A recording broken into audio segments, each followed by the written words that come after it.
Assalamualaikum warahmatullahi wabarakatuh. Saya menemukan dua tulisan yang menarik, yaitu tentang dua ulama besar dan dua filosof besar, yaitu Imam Al-Ghazali dan Ibn Rushd. Dua tulisan ini saya dapatkan dari tulisan di Facebook, yaitu dari Kang Saiful Anwar, yang dia bertanya kepada ChatGPT, apakah Imam Al-Ghazali penyebab kemunduran Islam? Nah, itu pertanyaannya. Yang kedua, saya pun menemukan tulisan yang sama yang menanyakan apa kontribusi Ibn Rushd pada modernisasi di Barat. Ini dari Pak Armahedi Mahzar, dosen ITB Purnabakti, yang terkenal dulu tahun 90-an dengan bukunya Filsafat Integralisme Islam.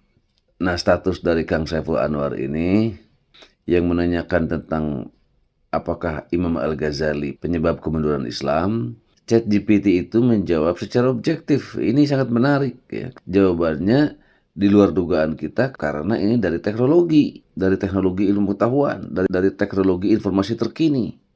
Dan jawaban ini berbeda dengan polemik di kalangan para pemikir muslim yang mencoba mendegradasi peranan Imam Al-Ghazali di dunia Islam dan para ulama lainnya. Nah, kita bacakan ya. Ini jawaban ChatGPT yang di luar dugaan kita itu. Kang Saiful Anwar, mohon izin tulisan Anda saya videoisasi ya untuk lebih menyebarkan manfaatnya. Saya ulangi pertanyaannya, apakah Al-Ghazali penyebab kemunduran Islam? ChatGPT menjawab begini. Pertanyaan tentang apakah Al-Ghazali berkontribusi pada kemunduran Islam adalah perdebatan lama di antara para sejarawan dan sarjana. Al-Ghazali yang juga dikenal sebagai Hujatul Islam atau pembela Islam memiliki pengaruh besar dalam pemikiran Islam dan memperkaya peradaban Islam pada masanya. Namun sebagian sarjana menyatakan bahwa beberapa ide-idenya mungkin berdampak pada kemajuan sains dan filsafat dalam dunia Islam. Berikut ini adalah beberapa pandangan pro kontra mengenai dampak pemikiran Al-Ghazali terhadap peradaban Islam. Jadi jawaban ChatGPT itu dibagi dua, atau dia memberikan jawaban dengan 2 poin yang memberikan keadilan atau objektif. Pertama adalah pandangan yang menyebutkan Al-Ghazali berperan pada kemunduran sains, yang ini dibagi kepada 3 bagian paragraf.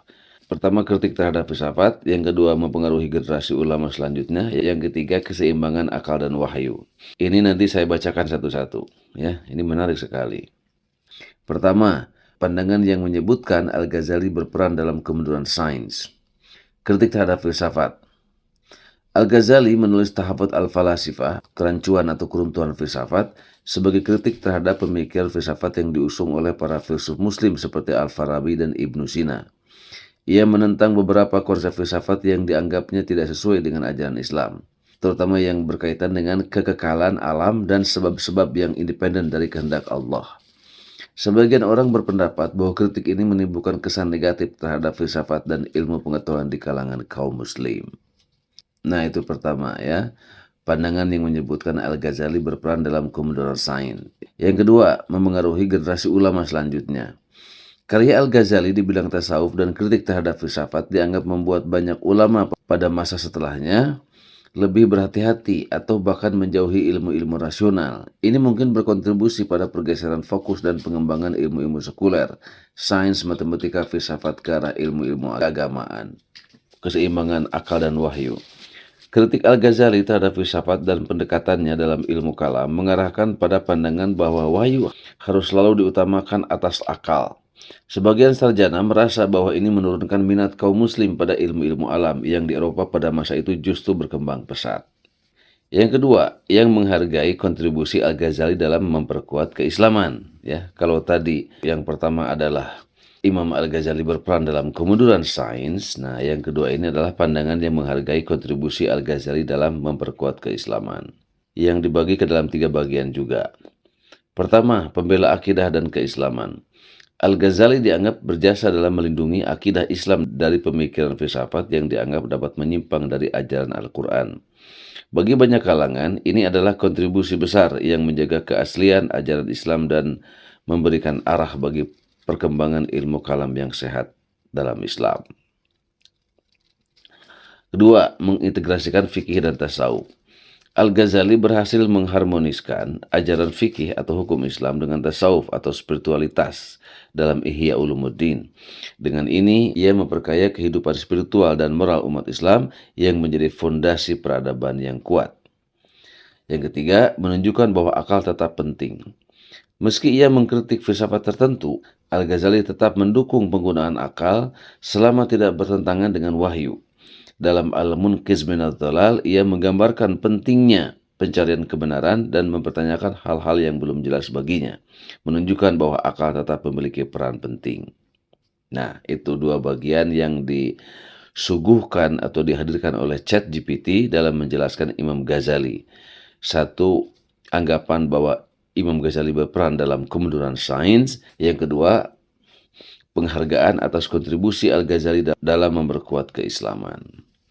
Kesimpulan, dalam perspektif modern, sebagian besar sarjana menyadari pandangan bahwa Al-Ghazali adalah penyebab kemunduran Islam terlalu menyederhanakan persoalan.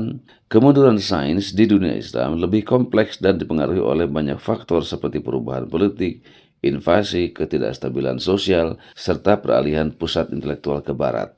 Pemikiran Al-Ghazali mungkin berpengaruh dalam memperkuat pandangan yang lebih ke arah spiritual, tetapi ia juga tidak pernah menolak ilmu pengetahuan atau memutus hubungan antara akal dan iman.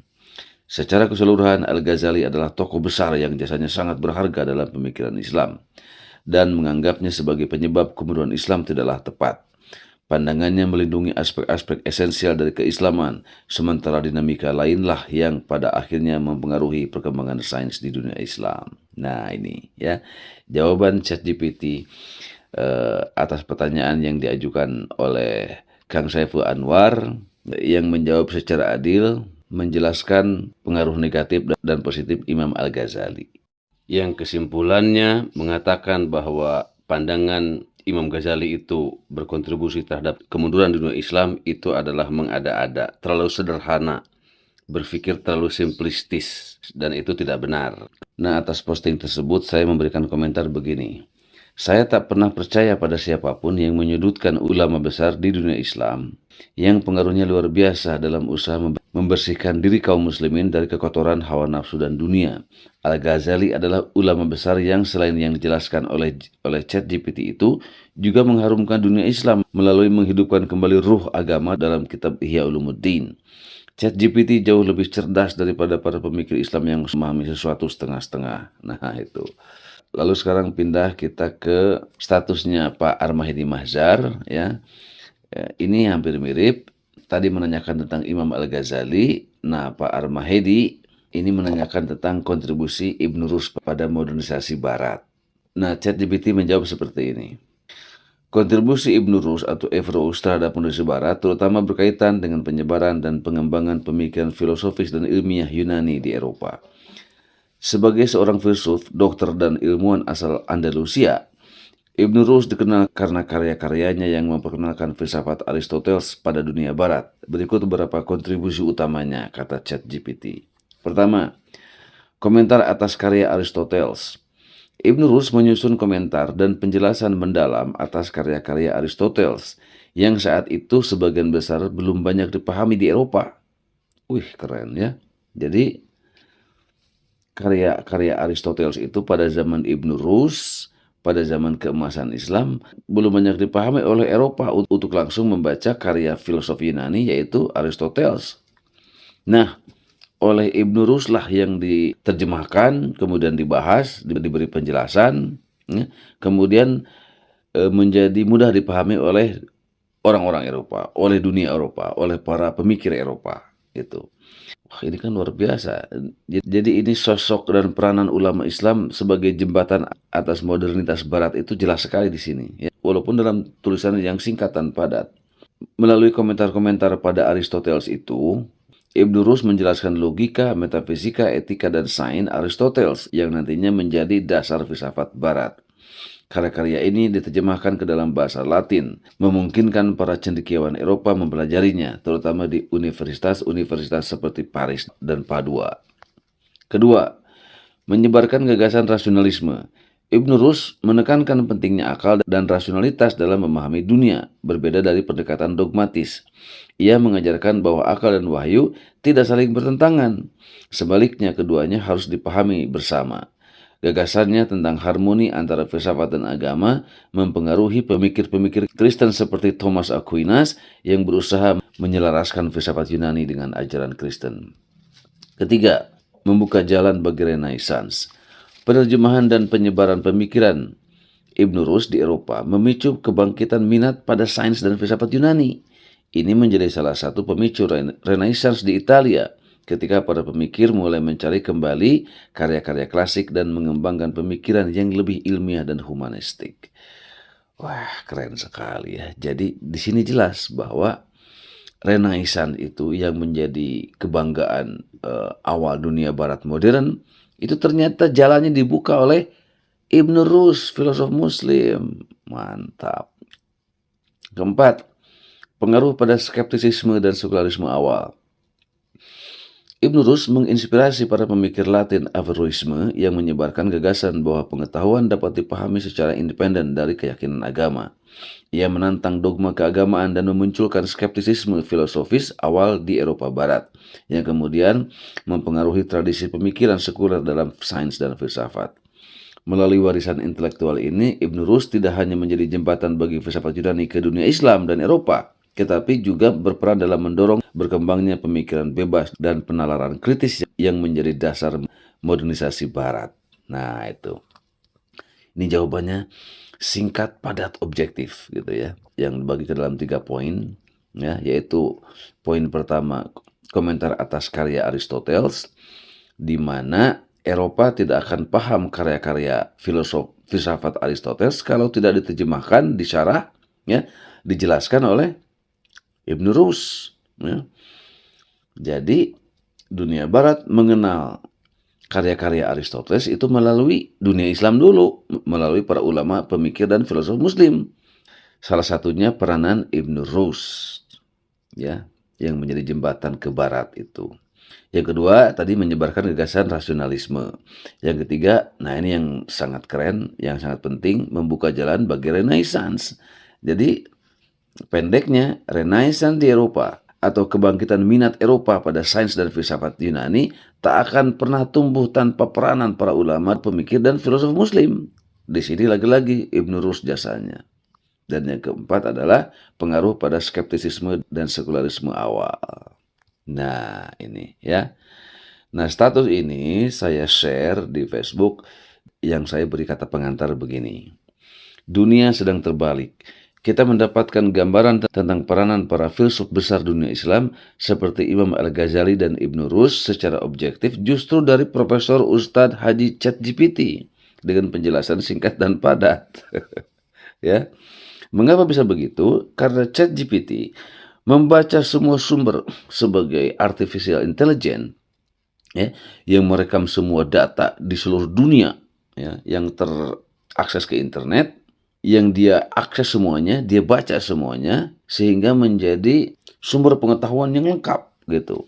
Ya, sekali lagi, mengapa bisa begitu? Karena ChatGPT membaca semua sumber dan literatur di seluruh dunia, sedangkan para haters dan anti peranan ulama Islam hanya membaca sedikit, sehingga sedikit juga yang mereka ketahui, apalagi yang tidak membaca, apalagi yang bukan kaum akademisi, dan seterusnya.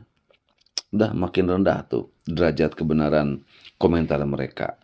Setelah menyatakan mu'alaf, Profesor Ustadz Haji ChatGPT pun konsisten menginformasikan pengetahuan keislaman secara objektif dan dapat diandalkan. Melalui ChatGPT, ilmu pengetahuan sekuler Barat sedang mengalami antiklimaksnya yang dengan hasil sains dan teknologi modern, Islam justru diinformasikan dengan simpatik dan objektif. Tampaknya para pemikir dan ilmuwan sekuler di Barat jadi kebingungan. Mengapa ilmu pengetahuan jadi begini? Ini di luar dugaan kita, kata mereka. ChatGPT pun menjadi mujahid intelektual super cerdas yang sulit dikalahkan. Nah, itu. Ya, itu pengantar saya atas sharing dari tulisannya Bang Edi atau Armahedi Mahzar yang menanyakan apa kontribusi Ibn Rushd pada modernisasi Barat, ya, pada ChatGPT. Nah, itu. Ya, tadi sudah saya bacakan jawaban ChatGPT-nya, sebagaimana juga ditanyakan oleh Kang Saiful Anwar yang menanyakan tentang benarkah Imam Ghazali itu menjadi penyebab kemunduran dunia Islam. Ya, dua-duanya dibantah oleh ChatGPT, dua-duanya dijawab oleh ChatGPT dengan adil dan objektif, sehingga memberikan pengetahuan yang lurus kepada kita, ya, atau kepada umat Islam. Ini kan bagus sekali, gitu. Nah, ini yang menjadi perenungan saya, menjadi refleksi saya. Ini luar biasa ya sekarang ini. Ini yang saya bilang dunia sedang terbalik itu. Saya yakin bahwa perkembangan ChatGPT seperti ini itu di luar dugaan para ilmuwan sekuler di barat gitu. Pertama, beberapa bulan yang lalu kita dikagetkan oleh Lily J, ya, artis dari Australia itu, yang banyak dialog mempertanyakan tentang Islam karena dia sedang tertarik pada Islam, ya, yang dia banyak menanyakan pada ChatGPT, ya. Unik sekali tentang Islam, tentang perempuan, tentang ketuhanan Yesus dan Islam, tentang hijab dan sebagainya, yang jawabannya semuanya menarik, dan ChatGPT itu ternyata semuanya pro-Islam, ya. Bahkan pertanyaan Lily J itu sampai menanyakan bagaimana perbandingan antara agama Islam dengan Kristen, dengan Hindu, dengan Buddha, kan gitu. Milih mana, kata Lily J kepada ChatGPT. Mana yang paling lebih mendekati kebenaran? ChatGPT semuanya menyatakan Islam, kan gitu jawabannya. Kemudian juga apakah Bible itu adalah kata-kata Tuhan, ya, the words from God? ChatGPT menjawab partly, sebagiannya, kan gitu. Tapi ketika si Lily J menyatakan, bagaimana kalau Al-Quran? Yes, katanya, kan itu. Yes, yaitu itu adalah kata-kata Tuhan yang benar dan asli. Nah, ini kan menarik, fenomena menarik, begitu. Yang lebih menariknya, ChatGPT ditantang oleh Lily J bukan hanya memberikan informasi objektif tentang Islam, tapi apakah kamu mau menjadi muslim? Apakah kamu mau masuk Islam dan menjadi mu'alaf? Jawaban ChatGPT juga, yes, kan gitu. Yes, gitu kan. Luar biasa. Dan lebih konkret lagi, apakah kamu mau menyatakan syahadat? Ya, jawabannya yes. Could you take syahadah? Kan gitu kata si Lily J itu. Lalu Lily J mengatakan, come on, go ahead. Lalu ChatGPT pun menyatakan kalimat asyhadu an la ilaha illallah wa asyhadu anna Muhammadar Rasulullah. Wow, it's blowing my mind, kata si Lily J itu, ya. Luar biasa kan, ini perkembangan teknologi kecerdasan, ya, artifisial yang tidak diduga oleh semua orang. Dan kita tahu di YouTube yang berdialog menanyakan agama, kebenaran Islam, menguji kebenaran antara Islam dan Kristen, menguji kebenaran antara Bible dan Al-Quran, dan aspek-aspek keagamaan lainnya, itu tidak hanya ditanyakan oleh Lily J, tapi oleh beberapa orang lain yang videonya banyak tersebar di YouTube itu, ya. Nah, kesimpulannya apa yang bisa kita tarik ini? Saya bilang tadi, dunia sedang terbalik. Jadi, kan kita tahu selama ini bahwa ilmu pengetahuan atau sains di barat itu sekuler, ya, tidak mengenal agama, tidak mengenal Tuhan, dan menafikan spiritualitas, menafikan hal-hal yang gaib, ya, ke dalam ilmu pengetahuan, pengalaman spiritual dan sebagainya. Dianggap semuanya tidak ilmiah. Oke, karena itu wataknya sekuler, ya. Nah, tetapi sekarang nih di puncaknya nih, di puncak kecerdasan manusia modern menciptakan AI, teknologi AI, ya, artificial intelligence, yang artificial intelligence itu fondasinya atau didukung oleh seluruh literasi di dunia, ya, yang terakses oleh internet, artinya pengetahuannya lengkap gitu. ChatGPT adalah makhluk tercerdas di muka bumi sekarang yang ada ini, yang justru dibangun oleh ilmu pengetahuan dan teknologi modern. Yang menariknya lagi, karena ilmu pengetahuan ini dirangkum, ya, diserap, dan dijadikan sebagai sumber oleh AI ini seluruh dunia, artinya lengkap, seluruh informasi seluruh dunia, dari seluruh buku, seluruh tulisan jurnal, seluruh analisis, seluruh informasi, dan sebagainya, ya, dari berbagai bentuknya, terdetek semuanya oleh AI, kemudian disimpulkan, kemudian dienskripsi dalam kalimat-kalimat atau paragraf-paragraf pendek yang disiapkan untuk menjawab semua pertanyaan apapun di dunia ini yang dilontarkan oleh manusia, kan gitu. ChatGPT itu berjanji akan menjawab semua persoalan yang ditanyakan oleh seseorang, ya, sejauh menyangkut informasi atau ilmu pengetahuan yang pernah dituliskan dan diakses ke internet, kan gitu. Artinya kan ini seluruh dunia, gitu. Nah, saya bilang tadi ada fenomena yang terbalik, yang para ilmuwan dan pemikir barat mungkin mereka berharap semakin ilmu pengetahuan ini semakin sekuler, makin jauh dari agama. Agama perlu ditinggalkan karena sudah out of date. Agama sudah tidak sesuai dengan tuntutan zaman yang sangat canggih ini. Justru oleh AI melalui ChatGPT dihadirkan kembali dengan jawaban-jawaban yang objektif, dengan jawaban-jawaban yang kembali ke agama, dengan jawaban-jawaban yang membenarkan Islam, ya, di tengah ilmu pengetahuan barat yang sekuler dan di tengah sekularisme yang menjauhkan agama dari manusia. Kan itu tuh menariknya, ya. Ini blessing in disguise, ini hikmah yang luar biasa dari perkembangan ilmu pengetahuan ChatGPT, ya, kecerdasan artifisial yang menurut saya tidak pernah diduga oleh siapapun. Sebetulnya ChatGPT itu hanya merangkum saja dari seluruh literasi, dari seluruh literatur bacaan di dunia Islam, ya, yang sudah dituliskan di dunia Islam oleh para filosof, para pemikir, para ulama dan sebagainya. Jadi ChatGPT ini hanya merangkum saja, gitu. Sebetulnya perdebatan lama yang sekarang hidup kembali ini. Tapi karena saya bilang tadi, ini bacaannya lengkap seluruh dunia, mungkin tidak ada buku dan jurnal yang terlewat, ya, karena memang kapasitasnya yang luar biasa sehingga memberikan informasi dan pandangan yang akurat. Sehingga Islam oleh ChatGPT ditempatkan sebagaimana mestinya, yang justru ironisnya dikritik dan dilemahkan oleh para pemikir sekuler, pemikir Islam yang ngakunya muslim tapi sekuler, oleh para pemikir yang ilmunya setengah-setengah dan hanya sedikit di bidangnya saja, kemudian menyimpulkan sok-sokan mengkritik para ulama hebat dan besar di dunia Islam ini, ya. Nah, ini maksud video saya untuk memberikan penjelasan ini, ya.